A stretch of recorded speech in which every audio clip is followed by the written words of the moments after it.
If you look, okay, what are the issues of vitalism?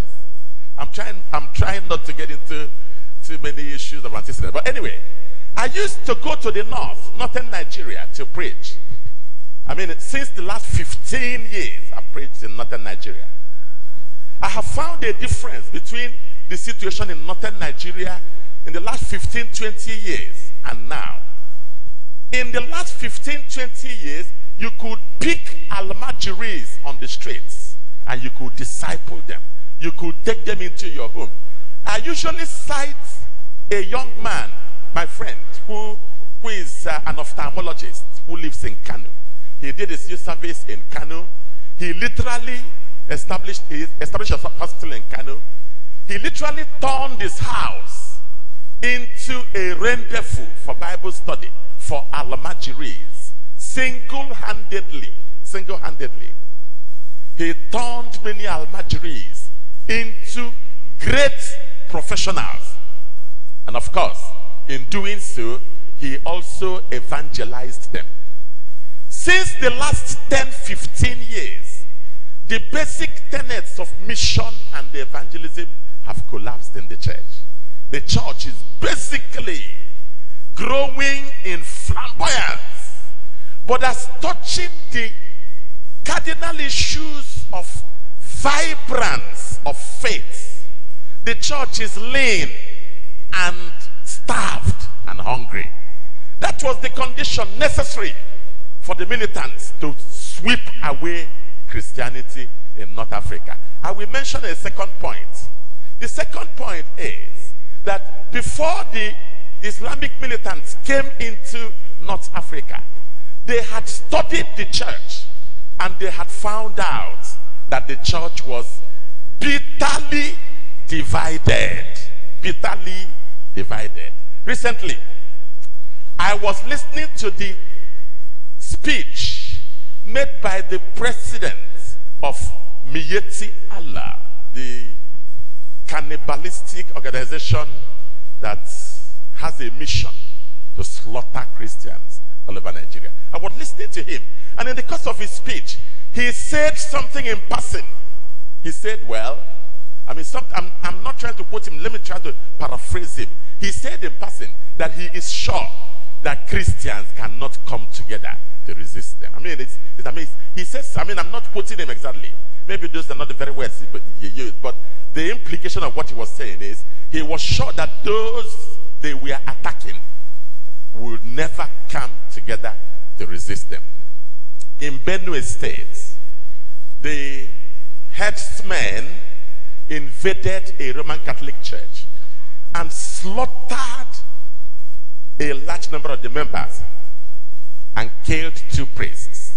The Roman Catholic Church staged a nationwide protest against that brutal murder. I had been announcing in many of the synods that I've been invited that I feel utterly ashamed of myself as a Christian.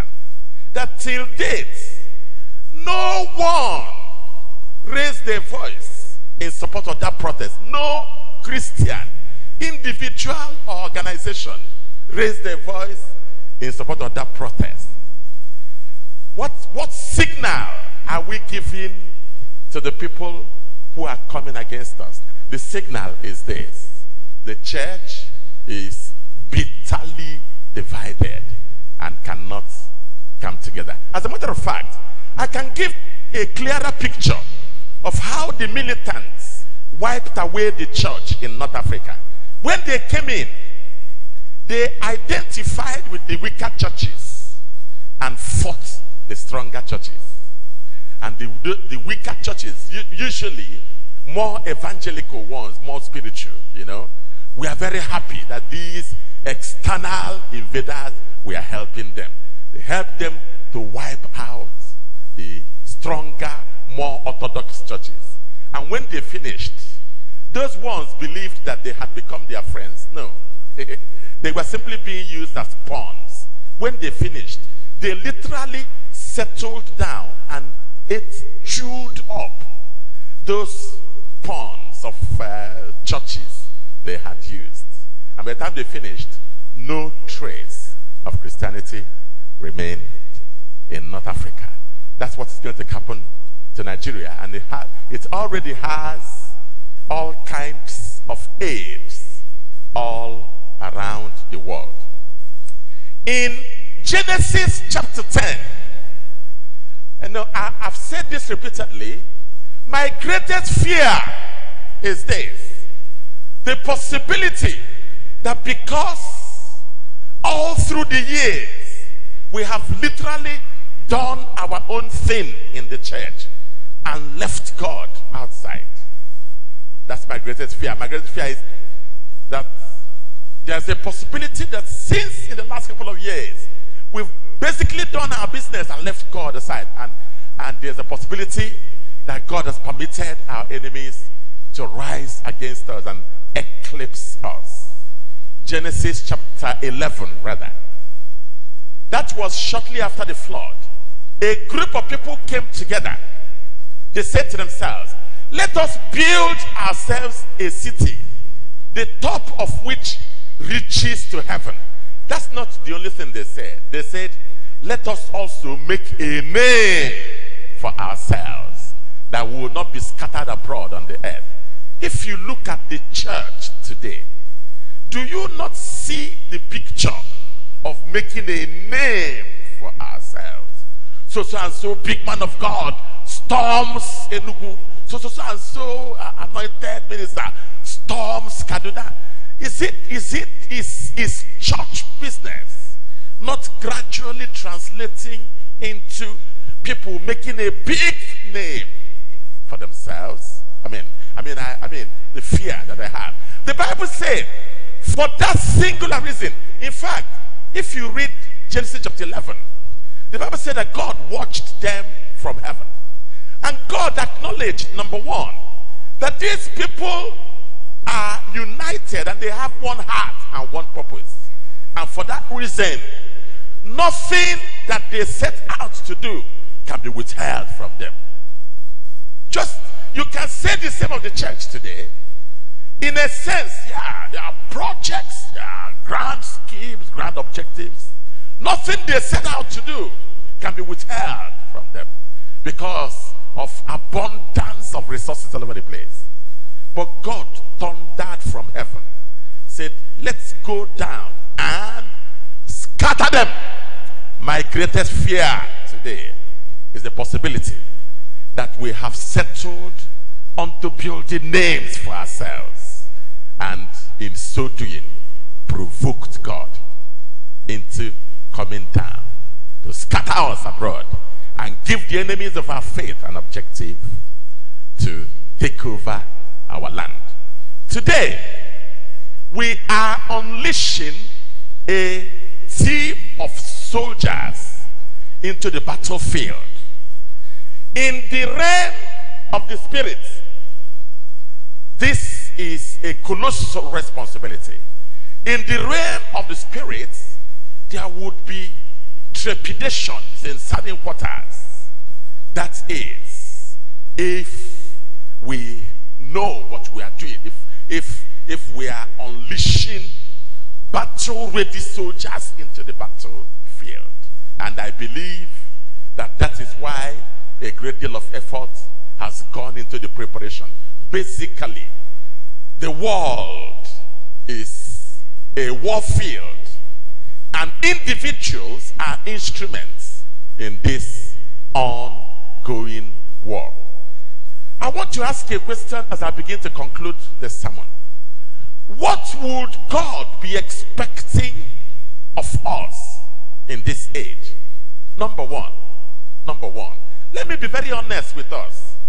The church is today very far away from preparing itself to meet with what is coming against it.